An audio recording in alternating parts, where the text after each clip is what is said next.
Join me as I explain the factors that will influence your harvests and determine the answer to the question, how much weed can one plant yield? Hi, I'm Chad Westport. I've been involved with cannabis for over 30 years.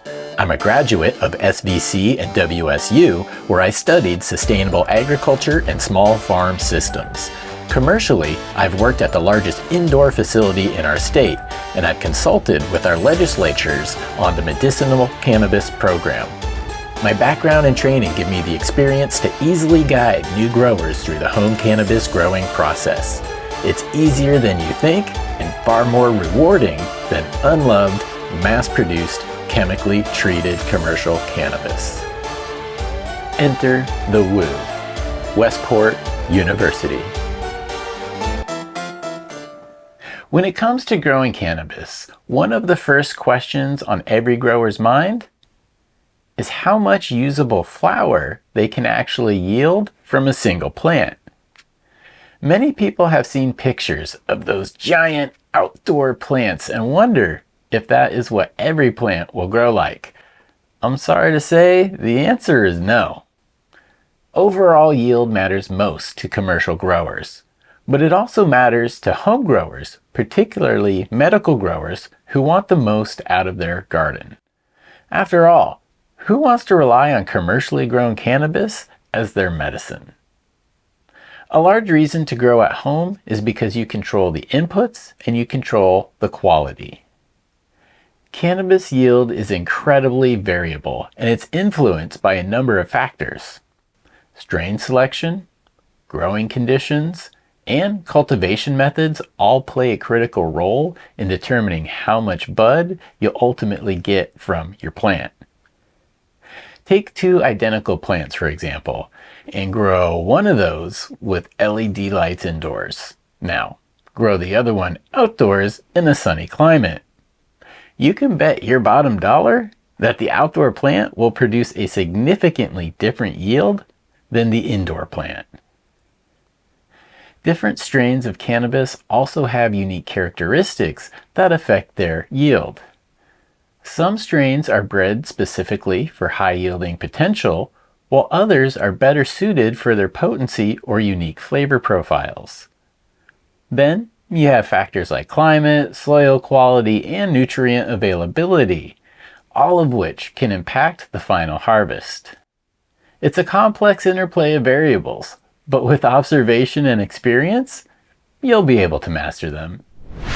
Because of the many factors, it's not uncommon for growers to have different yields from one garden to the next. One grower may do everything perfect, while another grower has a few hiccups. Yields will vary between different growers, even for the same strain. But breeders should be able to provide growers with the expected yields. But I'll tell you, when they do so, they're often assuming optimal conditions. When it comes to yield, plant genetics are crucial. Certain strains are naturally more productive than others thanks to their unique genetic makeup. But genetics are only part of the overall equation. Light exposure is also critical, as cannabis plants need sufficient light to undergo photosynthesis and produce growth energy. In indoor grows, this typically means using high-powered LED lights, while outdoor growers need to ensure that their plants are getting enough light hours in the winter months. There are a number of important factors to know about lighting, and I'll cover that in another video. Luckily for home growers, there are many cannabis-specific LED lights available at an affordable price that offer the right spectrum and output. I personally use Spider Farmer. Nutrient availability is another key factor in cannabis yield. Plants need access to essential micronutrients like nitrogen, phosphorus, and potassium in order to thrive. A lack of these nutrients can severely impact your yield, leading to stunted growth and reduced flower production. The catch here is too much of those nutrients can also lead to poor growth. Many synthetic nutrient lines come with dosage recommendations. Fortunately, for new growers, this takes a lot of the guesswork out of applying nutrients in the proper ratios and at the right time. I like to use organic amendments from KIS Organics, and I can sprinkle them on top of my soil and then add water to move them into the root zone. Pretty easy stuff. Growing techniques also play a role, with methods like pruning and topping able to increase yields by promoting more bud sites for flower development. The amount of vegetative time you give the plant will also significantly increase your yield. The longer the plant is in the vegetative stage, the larger it grows, and the more bud sites it will have when you flip the plant into the flowering cycle. The longer you veg for, the larger of a pot size you will need, so keep that in mind. There's an old saying out there, the bigger the roots, the bigger the fruits. Watering is something that most new growers have a hard time mastering. The roots need a constant balance of air and water, and when this gets out of balance, it can affect the growth significantly. Even outside of the optimal parameters of lighting, temperature, nutrients, and watering, growers will most often be able to successfully harvest some buds from their plants. But it's when you get all of these things working together that you really start to see your yields truly explode.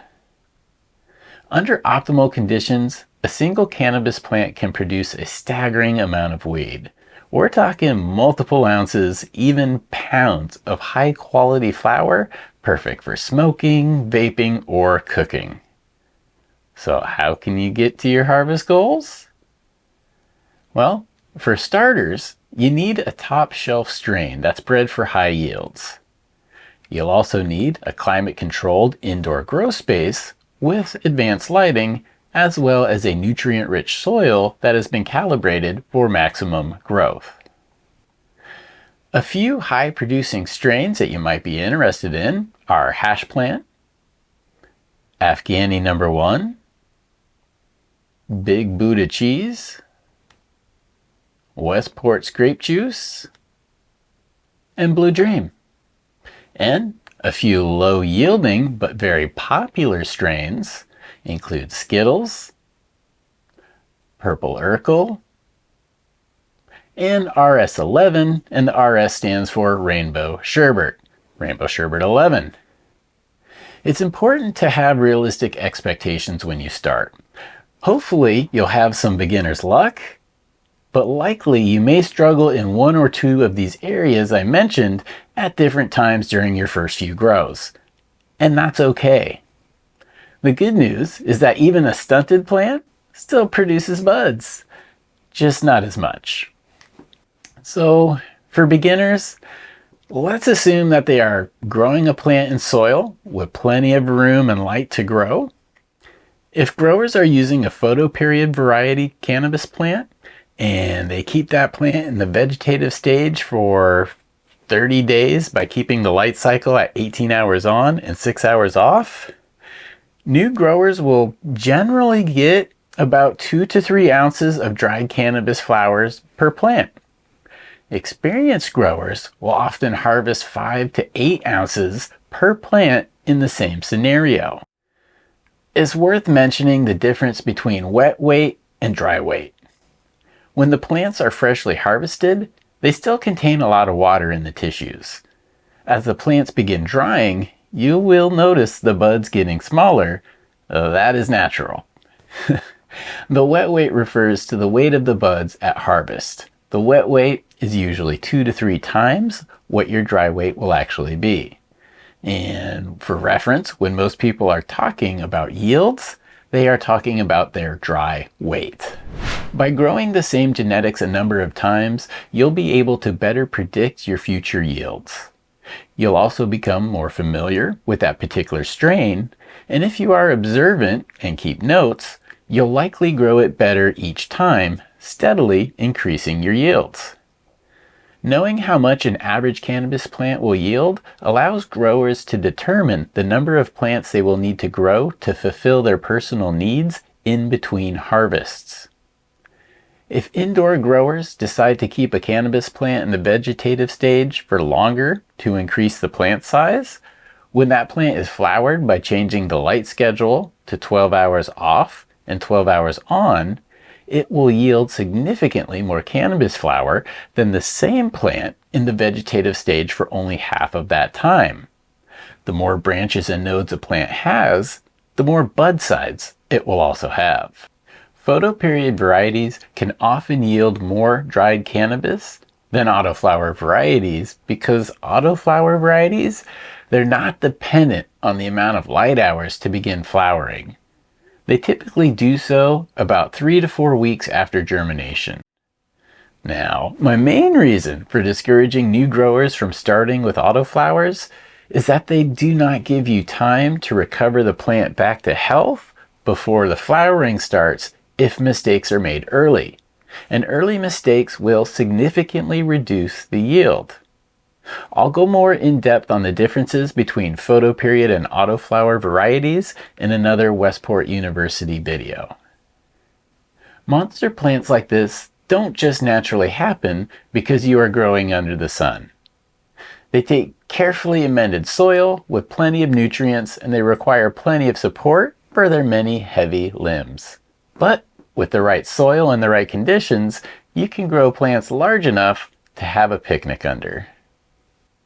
So in conclusion, cannabis yield is a complex and multifaceted phenomenon that's influenced by a wide range of factors. By understanding the critical role of strain selection, growing conditions, and cultivation methods, you can maximize your yields and reap bountiful harvests from your hard work. Now, you should have a benchmark as for what to expect from each cannabis plant you successfully harvest. Thank you for watching, and I'd love to hear your thoughts about average yields in the comments below. If you're interested in learning more, be sure to check out my other videos. I'll be posting new Westport University videos each week. Stop by chadwestport.com to pick up gear and merch, and remember everybody, to party on!